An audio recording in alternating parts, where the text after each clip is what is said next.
Hello everybody, welcome to Transgressive Music.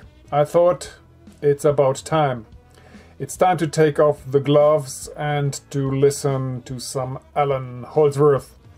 And by doing so, we will go back into the year 1985 and have a look at his album Metal Fatigue. And I chose a track entitled Devil Take the Hindmost, and let's give it a listen, and then we can see how we perceive it. Now mind you that the song you're about to listen, despite what you're gonna hear, is a three-piece recording. There is guitar, bass and drums on this track. If you think that you are hearing a keyboard or synthesizer, you are still listening to the epic, larger-than-life Allan Holdsworth playing guitar.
lovely, amazing.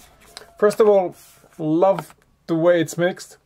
This beautiful acoustic room that this mix creates, and you kind of feel like you are standing with these musicians in the same room, and at the same time it's so incredibly flamboyant. So this is Allan Holdsworth on guitar, Jimmy Johnston on bass, and Chad Wackerman on drums. A configuration that Allan Holdsworth chose a lot during the recording of his solo albums.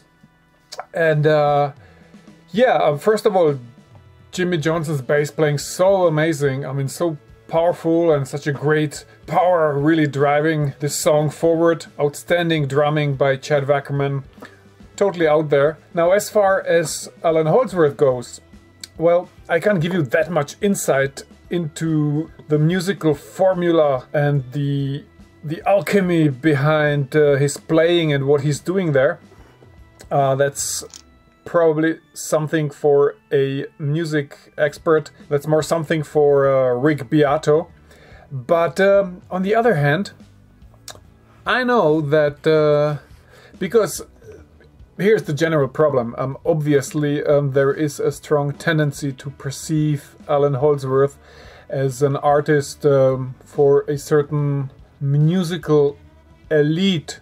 So people that are probably sophisticated musicians themselves, people that are into kind of top tier jazz fusion and prog rock music, and that over the years have acquired this taste for innovative scales and this kind of a fast solo playing that Allan Holdsworth was so famous for. But there's a other side to that. And Allan Holdsworth himself was always a little bit afraid or upset by the idea that he's supposed to be this kind of an artist for the elites. He never wanted to be that. He really felt that he can deliver music to your average Joe without there being the need for musical education, so you are able to perceive this kind of music. And I get it. Because as a listener, you just have to make the effort. Because Allan Holdsworth is not particularly noisy. He will not give you headache. His music is always very beautifully, very neatly, very tasteful in the overall sound. Many of his solo recordings kind of remind me of music made of glass. So there is this. He was a pioneer of all kind of synthesizer expanders attached to your guitar system. So he was able to enhance his acoustic palette as a guitar player by light years, and he did that a lot, and that's why I said at the beginning that a lot of his recordings have parts in it that people, when they hear that, they actually think this is played by a synthesizer, by a keyboard player, but it is still guitar. But nevertheless, if you make the effort to step up a little bit as the audience, as the listener, you can quickly start to get this music, to dig this music. This is a very pleasant listen. It's very adventurous, of course. But it's more like instead of being in a boat, you're suddenly in a spaceship. But while you may not understand everything that is going on inside this spaceship, you can still perceive the experience as something exciting and fascinating. So it's not particularly necessary that you understand that Allan Holdsworth was at this point creating his own scales, his own musical keys, and experimenting with them. What you get is this rather beautiful musical experience of something that is very vibrant and that is constantly moving and shifting, but without ever becoming annoying. So that's why I think that if you make a little bit of an effort, you can easily find yourself listening to this wonderful progressive jazz fusion and be suddenly in the musical presence of one of the most ingenious, most sophisticated and certainly musically enlightened artists of the modern era. And there is really no reason to think that this is kind of heady stuff for intellectuals and for weird people and for musical elites.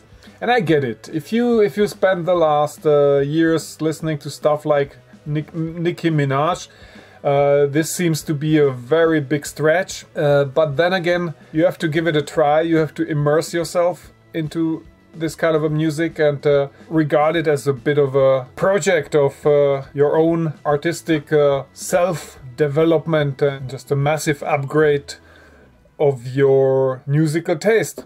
But I certainly don't think that Allan Holdsworth should be regarded as this kind of a elitist music only existing behind locked doors and only being reserved for those that are chosen to hear it. That would be completely nonsensical. So let me know what you think about The Devil Take the Hindmost. This was released in 1985 on Allan Holdsworth album Metal Fatigue, which is a beautiful album with a lot of exciting tracks, all having this unmistakable Allan Holdsworth handwriting, kind of signature type music. And yeah, certainly not the last time I will do something with Allan Holdsworth on guitar. Maybe I will do some more from his solo album catalog, but there are also some really amazing tracks that he recorded basically as a sideman in different projects or as part of a band structure. So let me know if you are one of those Allan Holdsworth fans, as I am, or if this is complete terra incognita for you, new land to discover and explore. And if you like, we can do more going into this direction. So have a nice day. I hope you've enjoyed this session. My name is Aleš Picard, this is Transgressive Music, and see you.